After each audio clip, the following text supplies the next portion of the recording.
لا يغيب عن بصره صغير النمل في الليل إذا سرى، ولا يعزب عن علمه مثقال ذرة في الأرض ولا في السماء.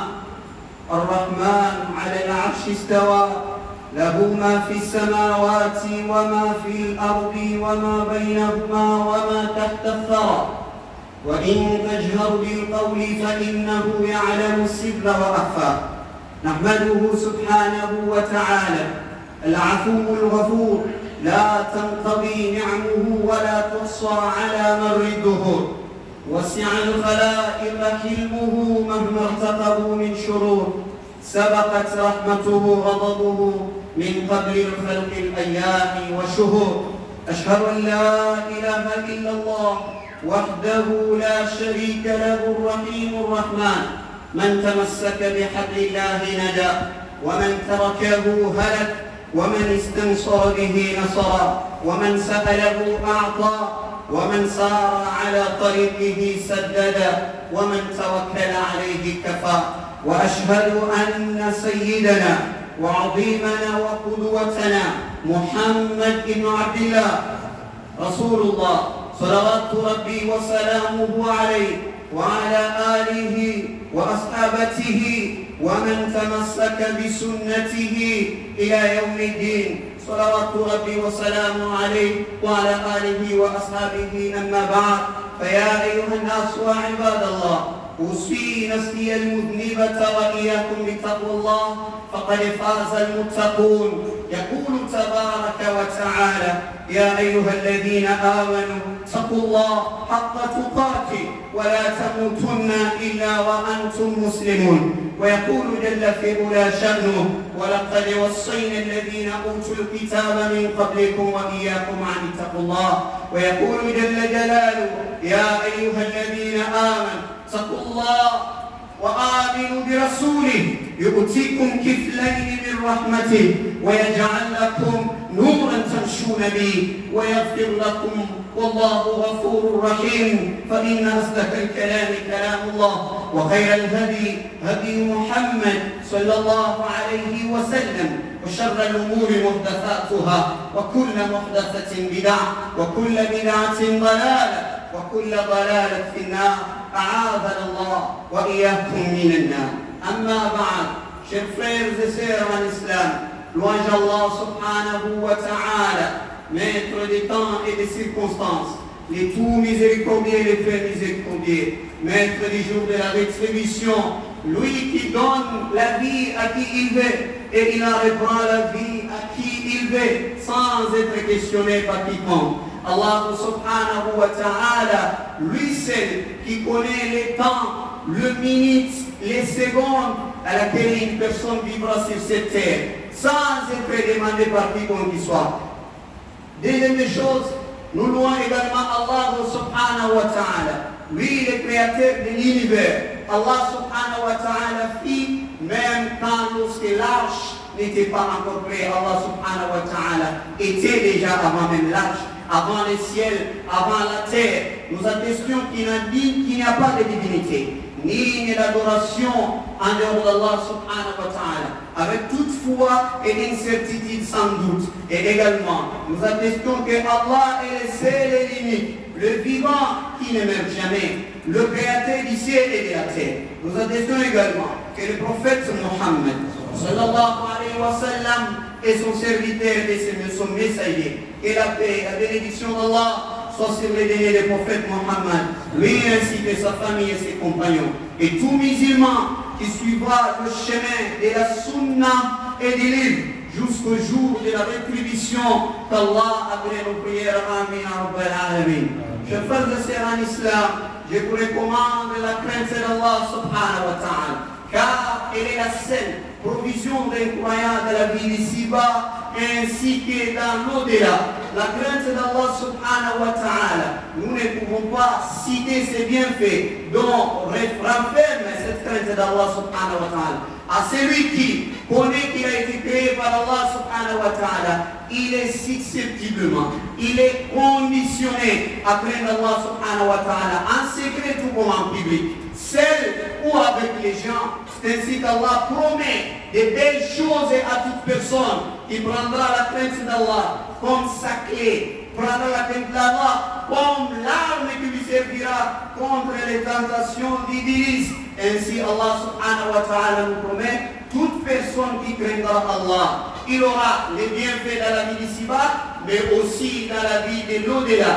Allah dit dans la sourate At-Talaq, les divorces, dans le verset 2, 3, 4, écoute ce qu'Allah subhanahu wa ta'ala dit dans le Coran, qui donne même la chair de poule lorsqu'il parle de la crainte d'Allah, et surtout lorsqu'un croyant rassemble dans son cœur la crainte d'Allah et la confiance en Allah, alors cette personne aura le paradis sur terre.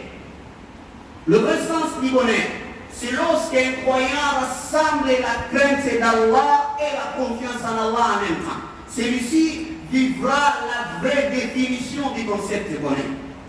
Allah dit dans la sourate Al-Talaq 2, 3, 4, il dit quoi? Il rappelle au prophète Mohammed sallallahu alayhi wa sallam بعد الاستعاذة والبسملة. Allah dit, Allah subhanahu wa ta'ala dit, ومن يتق الله يجعل له مخرجا ويرزقه من حيث لا يحتسب ومن يتوكل على الله فهو حسبه. Écoute ça, ça fait beau. Quand tu écoutes Allah subhanahu wa ta'ala, rappelez aux croyants ceci, il dit, quiconque craint Allah subhanahu wa ta'ala, يجعل له مخرجا. Allah subhanahu wa ta'ala lui accordera une solution à chacun de ses problèmes. Si tu crains Allah, devant tout problème, il y aura une solution. Et cela ne suffit pas, il augmente, il dit, وَيَرْزُقُهُ مِنْ حَيْثُ لَا يَحْتَسِبُ. Et Allah lui accordera sa subsistance et le risque de manière inattendue. Allah vous donnera le risque de manière inattendue, dans des chemins que tu n'attendais même pas. Et puis il continue, il dit, وَمَنْ يَتَوَكَّلَ عَلَى اللَّهِ فَهُوَ حَسْبُهُ. Quiconque place sa confiance en Allah, Allah nous suffit. Et quoi de plus que ça? Lorsqu'Allah vous rassure votre subsistance, le risque que vous l'aurez, vous n'allez pas trop vous gêner. Allah vous donnera la subsistance dans des manières où vous ne vous attendez même pas. Et en plus, si vous placez la confiance en Allah, lui, Allah, vous suffira. Et quand Allah te suffit, tu as besoin de qui? Si Allah ne suffit, moi j'ai besoin de qui? Qu'il m'aime ceux qui voudront m'aimer, qui me détestent ceux qui voudront le faire. Mais Allah te suffit. Et quand Allah te suffit, ce n'est pas seulement dans la vie d'ici-bas, même dans la tombe et même dans l'au-delà des jours du jugement. Allah te suffira. C'est pourquoi le prophète Mohammed sallallahu alayhi wa sallam, quand il a compris le vrai sens de ces versets, il a dit quoi? Lorsqu'un croyant place sa confiance en toute sincérité à Allah subhanahu wa ta'ala, alors Allah lui promet de lui donner la subsistance, lui accorder les risques comme il les donne aux oiseaux. Il a déjà vu là où l'oiseau travaille. C'est où le travail des oiseaux? C'est où les champs des oiseaux? Mais comment ils mangent? Le prophète Mohammed sallallahu alayhi wa sallam, dans les hadiths qui étaient rapportés par l'imam Tirmidhi, venant de Sayyidina Omar ibn al-Khattab, écoute ce que le prophète sallallahu alayhi wa sallam dit. Il dit, لو أنكم تتوكلون على الله حق التوكل لرزقتم كما ترزق الطير. Si seulement quiconque craint Allah, quiconque place sa confiance en Allah subhanahu wa ta'ala, en toute sincérité, alors la ruziktum kama turzaq tayra. Allah vous accordera la subsistance, les risques, comme il accorde aux oiseaux. Regarde les oiseaux, dans le monde immense, ils sortent les matins, ventre vide, et ils retournent en ayant le ventre plein de nourriture. Et c'est ça qu'Allah garantit et promet à tout croyant qui aura la confiance et la crainte d'Allah subhanahu wa ta'ala. Qu'Allah nous donne la crainte jusqu'au jour de la résurrection. Amin. Et cela ne suffit. Il promet également dans le Coran, lorsqu'il parle dans la sourate Al-Hadid, verset 28, il dit au prophète Mohammed sallallahu alayhi wa sallam, Ya ayyuhalladhina amanu, taqullah wa aminu bi rasoulih. Oh, vous qui avez écrit, tenez donc Allah subhanahu wa ta'ala et croyez au prophète Mohammed. Quiconque croit en Allah, quiconque craint Allah et croit au prophète Mohammed, Allah lui garantit ici-bas et dans l'au-delà. Il dit quoi? Allah vous accordera des parts de sa miséricorde dans la vie ici-bas et dans l'au-delà. Et Allah vous donnera la lumière avec laquelle vous aurez la facilité de marcher les jours de la rétribution, parce que les jours du jugement, il y aura une obscurité énorme. Alors, les gens quitteront leur tombe pour se diriger vers le terrain du jugement en étant dans l'obscurité. Seuls les croyants qui ont cru en Allah et au prophète Mohammed auront la vraie lumière, qui cette lumière les accompagnera jusqu'au lieu du jugement. Allah nous apporte cette lumière à la nuit. Je faisais ça à l'islam. La semaine passée, j'ai eu à exposer mon sermon qui portait sur où va l'âme lorsqu'elle quitte le corps d'un être humain. Et qu'est-ce qui se passe après la mort? Mais aujourd'hui, nous avons essayé de parler de ce qui se passe lorsque l'être humain est enterré dans sa tombe. Mais le sermon d'aujourd'hui, retenez, porte sur le thème parle de la tombe au tribunal divin. Les jours où les humains seront rassemblés tous auprès d'Allah pour l'ère des mers définitive. De la tombe au tribunal divin. C'est ça notre thème d'aujourd'hui que tout un chacun doit retenir. Qu'est-ce que nous devons retenir de ce sujet de la tombe au tribunal divin? C'est-à-dire que l'être humain doit concevoir, doit retenir ceci. La vie d'ici-bas n'est qu'un jeu. La vie d'ici-bas, elle est tellement éphémère jusqu'au point où le prophète sallallahu alayhi wa sallam dit dans les hadiths rapportés par l'imam Muslim, il dit A'maru ummati ma bayna sittin wa sab'un wa aqalluhum man yujawizu zalik. Le prophète dit l'âge de cette dernière génération qui nous sommes varie entre 60 ans et 70 ans. Et peu d'entre vous dépasseront cet âge. Si tu vois une personne âgée de 80, c'est-à-dire celui-ci, il est parmi les gens qui ont été accordés la grâce de la vie. Nous mourrons dans les 60, 50. Arriver à atteindre 80, c'est une grâce selon les propos du prophète Mohammed. Sallallahu alayhi wa sallam. Maintenant, il tend de la tombe vers le tribunal divin, vers la dernière décision, parce que c'est Allah qui décide au dernier ressort. Nous avions dit, lorsque l'état d'un croyant ou d'un serviteur de Dieu s'épuise dans la vie d'ici-bas, alors il y a un message fort qui a toujours été transmis par les anges. Les anges qui ont été placés, qui ont été confiés, on les a confiés, donc la fonction et le tâche de venir rattacher ou arracher les âmes des humains. Allah dit dans la sourate Sajida, verset 30, il rappelle au prophète Mohammed sallallahu alayhi wa sallam, قُلْ يَتَوَفَّاكُمْ مَلَكُ الْمَوْتِ الَّذِي وُكِّلَ بِكُمْ. Dis ô Mohammed, l'ange de la mort viendra arracher vos âmes, parce que c'est lui qui a été confié, c'est lui qu'on a confié cette tâche de faire ça, d'arracher les âmes des humains. Et puis dit et après, ensuite, vers Allah, vous retournerez tous. Donc, Allah nous informe, après la mort, il y a une vie qui continue. Au détriment de la croyance et des athées qui pensent que lorsque l'âme quitte le corps de l'humain, tout s'arrête. Parce que le cerveau ne fonctionne plus. C'est-à-dire qu'il n'y aura aucune pensée qui va interagir dans le cerveau d'un être humain. Alors tout est fini. C'est pourquoi ils nous disent Tolia, Tumela, Somokufi et Siri. Ça, c'est pas pour nous. Nous, on sait qu'après la vie, cette vie éphémère, il y a encore une autre vie. Et cette vie, on l'appelle la vie intermédiaire. Al-Barzakh. La vie dans la tombe. Et là, une personne peut me poser la question, mais qu'en pensez-vous de ceux-là qui ont été brûlés? Ils n'ont pas de tombe. Comment ils vivront cette vie intermédiaire que vous parlez du jour au lendemain? Mais je vous dis que les corps dans la tombe n'ont rien à voir avec les châtiments. C'est l'âme qui subissent tous les coups. Mais les jours de la résurrection, Allah associera et l'âme et les corps et il ressuscitera les deux à la fois. Pour que l'homme soit jugé devant Allah. C'est pourquoi les Corans stipulent dans la sourate Fussilat que même la chair La chair parlera les jours du jugement. Le corps va se défendre lorsque l'homme commencera à mentir. Allah fermera la bouche et va ordonner à tes pieds, tes mains, de parler de ceux qui savent de toi. Subhanallah, c'est le jour le plus dangereux, le plus miraculeux de tous les jours. Lorsque la chair commence à parler, les doigts, Allah, moi, mon travail n'était que de toucher les femmes. Il n'y a pas d'autre, je ne sais pas autre travail. Je ne sais pas si j'ai trompé.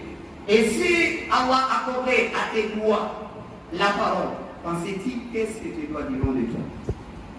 Voilà que tu as comme ça, tes pieds, que la kawaki, mandalami. Les jours-là, les corps parlera contre nous. Allah nous préserve, amen. Alors, lorsque l'homme quitte la terre, Allah subhanahu wa ta'ala nous informe, le prophète sallallahu alayhi wa sallam, qu'il y a des anges qui viennent accompagner ces voyages. Parce que dans la plupart des cas, lorsqu'un homme fait voyager, il a toujours tendance de rassembler des informations concernant les lieux sur lesquels il veut atterrir. Par exemple,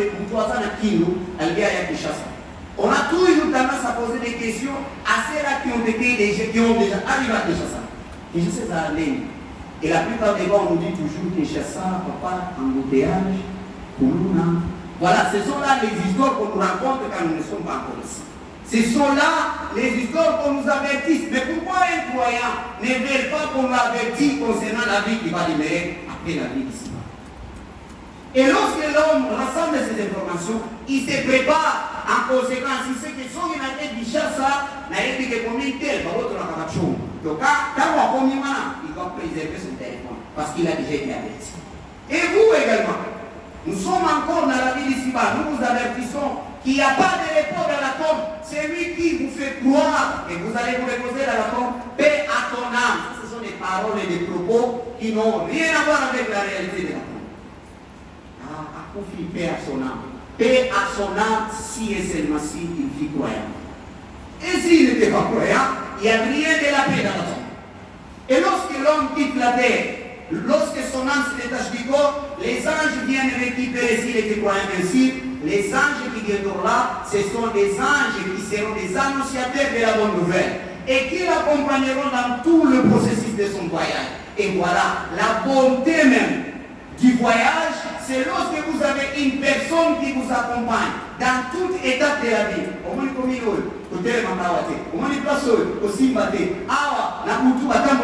Lorsque vous avez une personne comme ça, vous allez sentir vraiment la bonté du voyage. Mais si tu voyages seul, tu n'as pas une personne pour vous orienter, bien sûr que vous serez égal. Maintenant, lorsque l'homme meurt, il y a un ange ou soit des anges qui arrivent pour lui consoler premièrement et lui dire il ne faut pas avoir peur. Pourquoi tu es triste quand tu es croyant? Dans le Coran auquel Allah dit dans la sourate Al-Fussilat, verset 30, si je ne me trompe pas, 30-31, qu'est-ce qu'Allah dit? Il dit Inna alladhina qalu rabbuna Allah thumma istaqamu subhanallah tatanazzalu alayhim al-malaika ألا تخافوا ولا تحزنوا وأبشروا بالجنة التي كنتم توعدون. Écoute ce qu'ils disent نحن أولياؤكم في الحياة الدنيا وفي الآخرة. Allah dit tous ceux-là qui disent que notre Seigneur est Allah, puis ils restent dans la droiture. Toute personne qui dira que son Seigneur c'est Allah et reste dans la droiture, Allah dit quoi? Les anges descendront sur lui et lui diront quoi? Allah tafafu. N'ayez pas peur. Voilà tahzanu. Et ne sois pas triste. Pourquoi tu es triste? Qu'est-ce qu'ils disent? Wa abshiru bil jannah. Plutôt, prends la bonne nouvelle du paradis qu'on vous promettait chaque jour. Et puis il termine en disant Nahnu awliyaukum. Nous sommes vos alliés, ou soit que nous sommes des alliés dans la vie d'ici-bas, même devant Allah. Et ces anges l'accompagneront. Ils arrivent avec lui au premier ciel. Ils vont toquer, les anges les répliquent. C'est qui? Nous venons avec l'âme d'un tel, fils d'un tel. Ils vérifient si vous êtes parmi les croyants. Ils ouvrent la porte, tu montes, tu vas jusqu'auprès d'Allah subhanahu wa ta'ala, jusqu'au 7e ciel. Et Allah prend ton nom et l'inscrit dans le livre des gens du paradis. Il dit, écrivez ou inscrivez le nom de nos serviteurs dans le livre des gens du paradis. Et enfin, Allah ordonne que l'âme retourne sur terre pour aller vivre maintenant le deuxième, la seconde vie qui est la vie intermédiaire, Hayatul Barzakhi. Et lorsque l'homme arrive dans la tombe, il sera également accueilli par des anges, le plus connu, Munkar wa Nakir. Il ne pose que trois petites questions simples, que tout le monde maîtrise ses réponses, mais ne peut répondre dans la tombe qu'un croyant. Ils disent, Marabouk, qui est ton Dieu, qui est ton Seigneur? Les croyants vont répliquer, Rabbi Allah, wa ma dinu, et ta religion, l'islam, wa ma nabiyu, et ton prophète Muhammad. Lorsqu'une personne répond avec toute facilité de cette façon, Allah ouvre une porte parmi les portes du paradis qui vont éclairer sa tombe. Et directement, sa tombe va s'élargir afin que ses serviteurs soient à l'aise dans sa tombe. C'est pourquoi le prophète Mohammed sallallahu alayhi wa sallam a dit, Ammal qabru, la tombe que vous voyez, Rawdu min riyadil jannah, c'est là des jardins du paradis.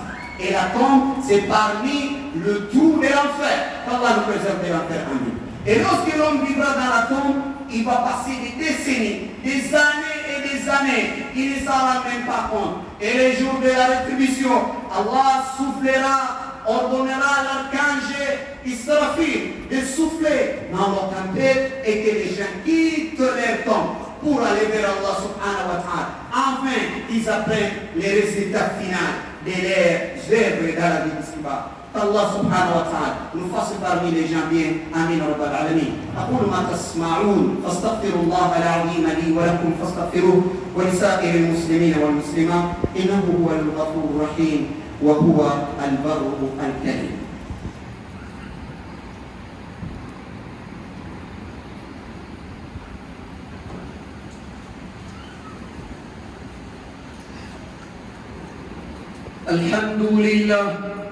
الحمد لله محمود بكل لسان الذي كان قبل أن يخلق الزمان والمكان ويبقى بعد أن يفنى الزمان والمكان علم ما كان وما يكون وما لم يكون لو كان كيف كان سيكون. أشهد أن لا إله إلا الله ولي الصالحين وأشهد أن محمد صلى الله عليه وسلم عبد الله ورسوله صلوات ربي وسلامه عليه وعلى آله وأصحابه ومن تمسك بسنته إلى يوم الدين. أما بعد. Chers frères et sœurs à l'islam, louange Allah subhanahu wa ta'ala pour une seconde fois. J'atteste qu'il n'y a point de divinité en dehors d'Allah et que le prophète Mohammed sallallahu alayhi wa sallam est des messagers. Que la paix, la bénédiction et le salut d'Allah soient sur le prophète Mohammed, lui et sa famille, ainsi que ses compagnons et tout croyant qui marchera dans la vérité et la véracité jusqu'au jour de la rétribution. Amen. Et lorsque l'homme vit n'est pas sur terre, toute personne qui restera sur terre sera mécréant. Et il a en fait. Parce qu'un mourra ensemble avec tous les croyants. Et les restes seront des diables. Le prophète Sam rapporte, il dit dans les hadiths, les gens dont les gens ils ont des cœurs comme des oiseaux. Ils ne savent pas différencier les bons et les mal. Ce sont ces gens qui vont rester sur terre. Ils ne savent pas différencier c'est quoi les mal et c'est quoi les bons.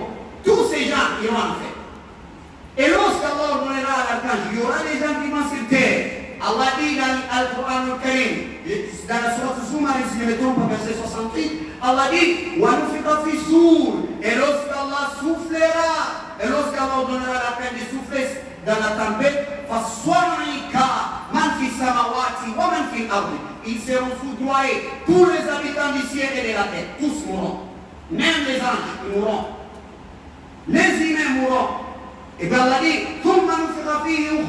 après, ça interviendra la deuxième, ou soit le second soufflage dans la tempête, et que Allah ressuscitera tous ceux qui sont morts. Comment maintenant les gens seront ressuscités? Au moment où le corps, nous ne sommes plus, il n'y a plus rien dans la tombe, il ne reste que des os. Comment nous serons ressuscités? Le prophète Mohammed sallallahu alayhi wa sallam a dit, toute chose de l'être humain où il y a dans la tombe, il a un wahid, sauf un seul os. Et c'est l'os là qui se trouve derrière notre porte. Allah vous dit, partant de cet os, Allah fera ressusciter encore une seconde fois les humains. Et les gens qui quitteront de la tombe, comme vous voyez les maïs être sémés et poussés dans la tombe. Donc, tout le monde sera ressuscité, ni les habits qui concentrent du jour au lendemain. La mort des fois, bon, on a la mort des fois, les lois, personne ne sera ressuscité avec mes amis. Tout le monde sera unique, sans babouche. Aïcha, quand elle a entendu ceci, posa la question au prophète de Rasulullah. Al-Rijal wa Nisa yundur ba'dhum ila ba'd. Ni bali kwa kutana basi. Kwa ndotana na la rétribution. Tala makanzi ya Aisha ya kiumana. Alobiki ni bali kwa ndotana ni basi. Kwa hiyo sasa mpati kwa al-amru ashadu an yuhimahum taka. Les choses seront tellement difficiles, compliquées, mon femme. Personne n'aura l'état de contempler le sexe d'une personne. Chacun sera concentré pour son sort du jour-là. Le sexe, c'est pour les gens de Simba. Nous nous aimons tellement le sexe, là-bas, il n'y aura pas ça. Qui va passer au sexe au moment où il va l'en faire? Qui? Et alors les humains se dirigeront vers le dernier tribunal. Le tribunal du dernier essor. Devant les créatures du ciel de la terre. Le pauvre et les riches, les rois et les faibles, tous seront traités de manière égale. Il n'y aura pas celui qui sera jugé de sa part, privilégié parce qu'il fut président. Tout le monde sera traité de manière équitable et égale.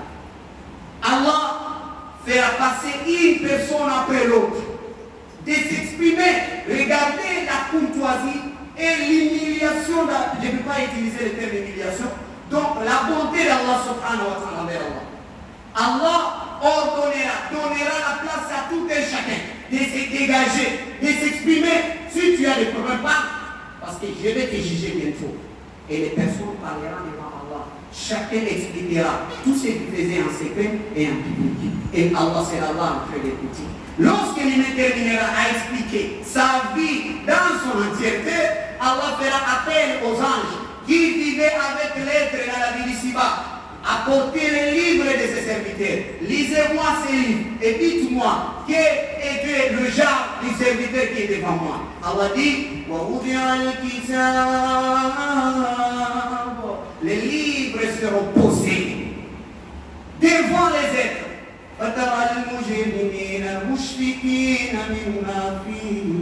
Les mécréants, quand ils verront ces livres, ils seront tellement inquiets.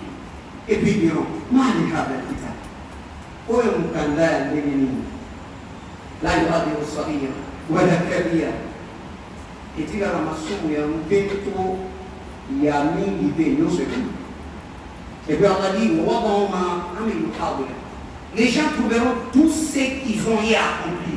Le mal et le bien. Grand ou petit. Maintenant, l'homme va se demander,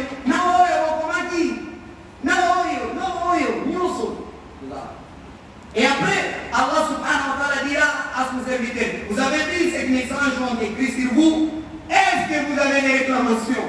L'homme cherchera des réclamations de gauche à droite, où trouver, et c'est à cet ainsi qu'il y aura maintenant des contre-attaques aux gens qui viennent en contre la vie. Attention, chers frères et sœurs en islam. Après le jugement, il y a aussi des recommandations et des suggestions aux gens. Quand Allah termine à t'interroger, termine à t'évaluer, il pose la question aux humains qui sont rassemblés. Qu'est-ce que vous dites si mon serviteur, je vais les délibérer? Ah, voilà, n'est-ce qu'on peut moi si non, attendez, vous avez hâte de voir pour vous. Alors, il y a des mosquées anti-camarades. Et voyez, qui journal est là, vous avez ma casse. Là, on dit, mais tu viens, j'ai dit à la mosquée, tu laisses ta femme. Or, toi, tu seras interrogé sur ta femme. Est-ce que tu imagines la grandeur de cette histoire? Toute personne qui a illuminé son prochain à la vie d'ici-bas sera interpellée. L'homme dira à Allah, Seigneur, vous avez dit qu'aujourd'hui vous allez nous traiter de manière égale. Mais l'autre m'a humilié pour rien. Dans la vie d'ici-bas, je ne savais rien. Il a éliminé, il a propagé des mauvaises informations sur moi. Qu'il me récompense ma dignité aujourd'hui. On pense que là-bas, il y aura la vie. Mais comment vous allez récompenser ça? Par les actes. Allah dira, il n'y a pas d'argent. Allez, amenez ces bonnes actions. On donnera à cette personne. Et si tes bonnes actions sont épuisées, on prendra les péchés de cette personne et on vous attachera. Et c'est comme ça que le prophète Mohammed dit, dans son hadith, il pose la question à ses compagnons, Atadrouna mal muflis. Est-ce que vous connaissez la personne qui est épuisée? Une personne qui avait la richesse et puis il a vivier, c'est ça que les compagnons ont répondu. Et moi il a dit non, c'est pas lui. La personne que moi je parle ici, c'est cette personne qui viendra les journées à la rétribution. Avec sa salat, zakat, saum, siyam et toute autre bonne action, mais rentrera dans l'enfer subhanallah. Chers frères et sœurs, après ces interrogations, Allah subhanahu wa ta'ala, lorsqu'il verra que les serviteurs commencent à tromper,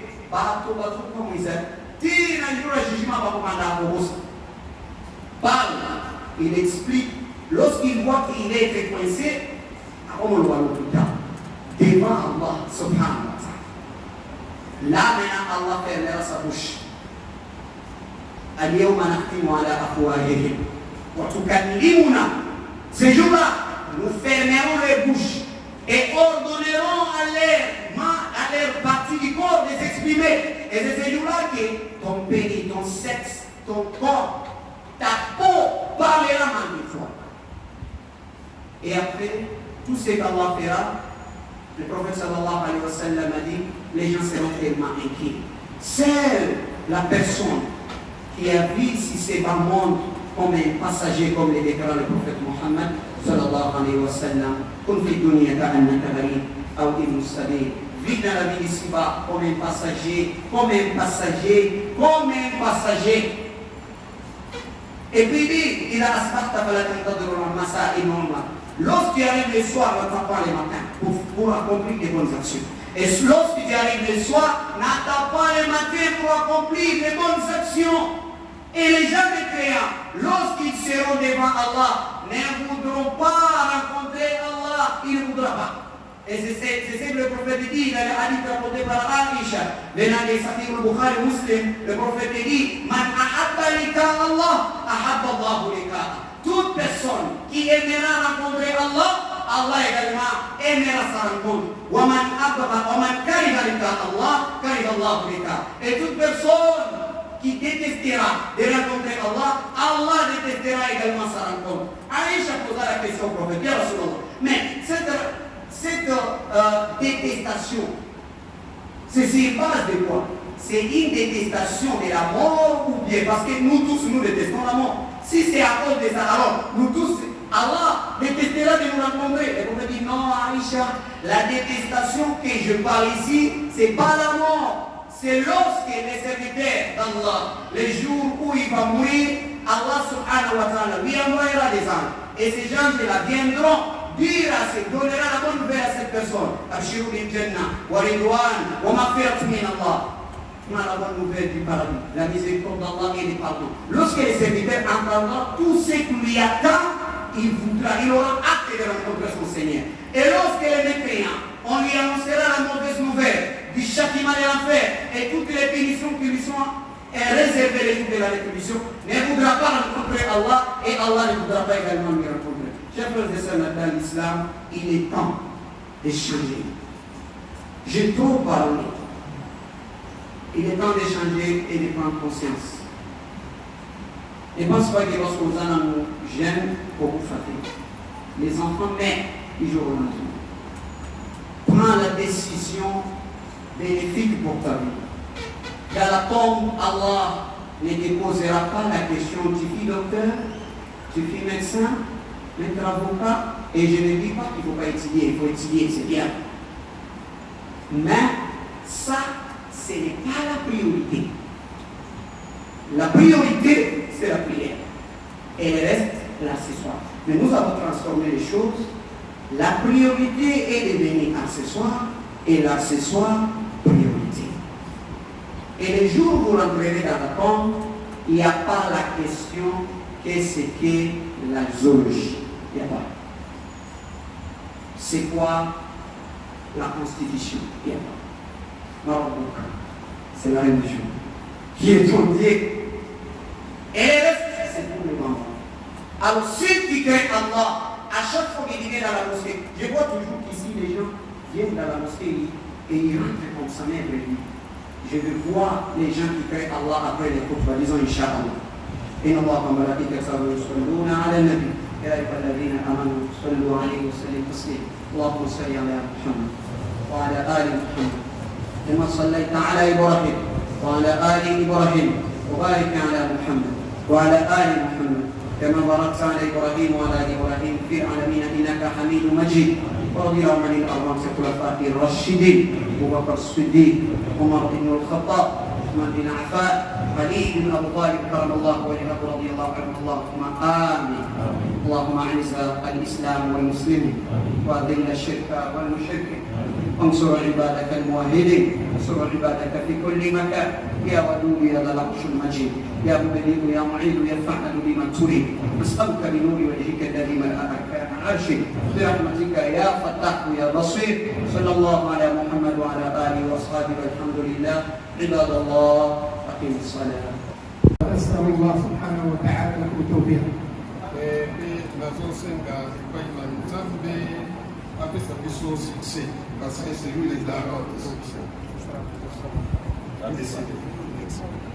Merci.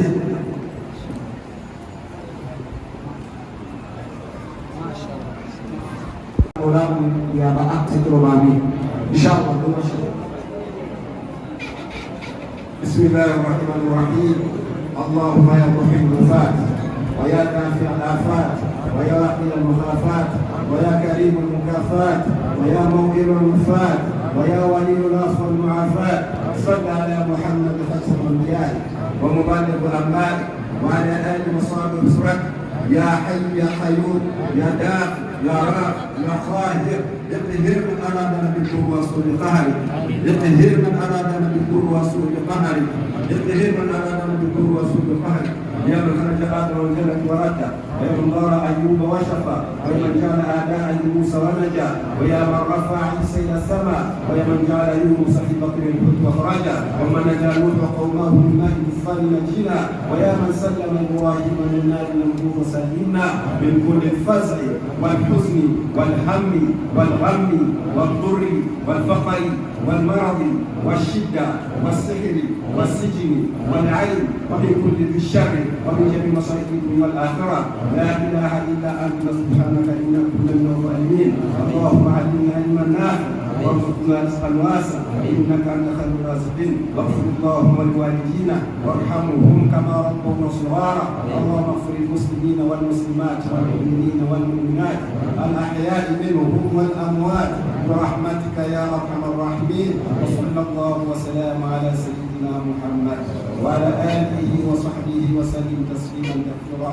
سبحان ربك رب العزه عما يصفون وسلام على المرسلين والحمد لله رب العالمين. امين امين امين يا رب العالمين.